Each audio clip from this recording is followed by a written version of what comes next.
আসসালামু আলাইকুম ওয়া রাহমাতুল্লাহ। প্রিয় শিক্ষার্থী, আজ আমরা গ্রামারের আরেকটি রুলস নিয়ে আলোচনা করব। আজকে আমরা মাস্টের ব্যবহার শিখব। মডেল অক্সিলারি আমরা জানি, একটি মডেল অক্সিলারি হচ্ছে মাস্ট। এই মাস্টের ব্যবহার আমরা কোথায় করব? আজকের আলোচ্য বিষয় সেটি। চলুন শুরু করা যাক। আলোচনাকে আমরা তিন ভাগে ভাগ করব। প্রথম হচ্ছে মাস্ট প্লাস ভার্বের বেস ফর্ম। 2 নম্বর হচ্ছে মাস্ট বি প্লাস ভার্বের সাথে আইএনজি। 3 নম্বর হচ্ছে মাস্ট হ্যাভ প্লাস B3 অর্থাৎ ভার্বের পাস্ট পার্টিসিপাল ফর্ম। চলুন আমরা এই তিনটি স্ট্রাকচার কোথায় ব্যবহার করব সেটি নিয়ে আজকে আলোচনা করি। প্রথম হচ্ছে মাস্ট প্লাস ভার্বের বেস ফর্ম। আমরা জানি আমরা মাস্টের ব্যবহার করি অব্লিগেশন বোঝানোর জন্য, বাধ্যকতা বোঝানোর জন্য। যেমন আমি যদি বলি I must go, I must study, I must sleep, তাহলে বোঝা যাচ্ছে আমাকে অবশ্যই কাজটি করতে হবে, বাধ্যকতা বোঝাচ্ছে। তাহলে আমরা যখন প্রেজেন্ট টেন্সে বাধ্যকতা বোঝাবো তখন আমরা মাস্ট প্লাস ভার্বের বেস ফর্ম বসাবো। 2 নম্বর হলো মাস্ট বি প্লাস ভার্বের সাথে আইএনজি।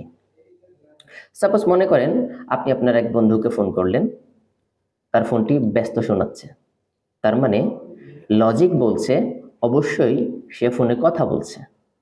তাহলে এই যে লজিক্যাল কনক্লুশন বোঝানোর জন্য প্রেজেন্ট কন্টিনিউয়াস টেন্সে আমরা মাস্ট বি প্লাস ভার্বের সাথে আইএনজি বসাই। ঠিক আছে? যেমন আপনি যদি বলেন যে Rahim's phone is busy, he must be speaking to someone.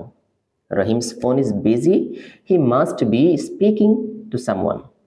তাহলে রহিমের ফোন যেহেতু ব্যস্ত শোনাচ্ছে, অবশ্যই সে কারোর সাথে কথা বলছে।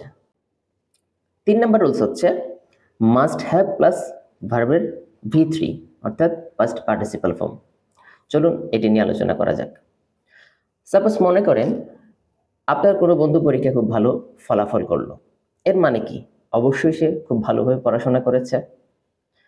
তাহলে এই যে আমরা তার রেজাল্ট থেকে বুঝলাম যে অবশ্যই সে খুব ভালোভাবে পড়াশোনা করেছে। এই যে পড়াশোনা করেছে পাস্ট টেন্স, এই পাস্ট টেন্স বোঝানোর জন্য আমরা মাস্ট হ্যাভ প্লাস ভার্বের পাস্ট পার্টিসিপাল ফর্ম এই স্ট্রাকচারটি ব্যবহার করি। তাহলে আমরা কি বলবো? Rahim passed the examination, Rahim পরীক্ষায় পাশ করেছে। তাহলে he must have studied diligently, সে অবশ্যই খুব পরিশ্রম দিয়ে পড়াশোনা করেছে। তাহলে Rahim passed the examination, he must have studied diligently, সে অবশ্যই খুব ভালোভাবে পড়াশোনা করেছে। চলুন আরেকবার রিভিউ করা যাক রুলসগুলো।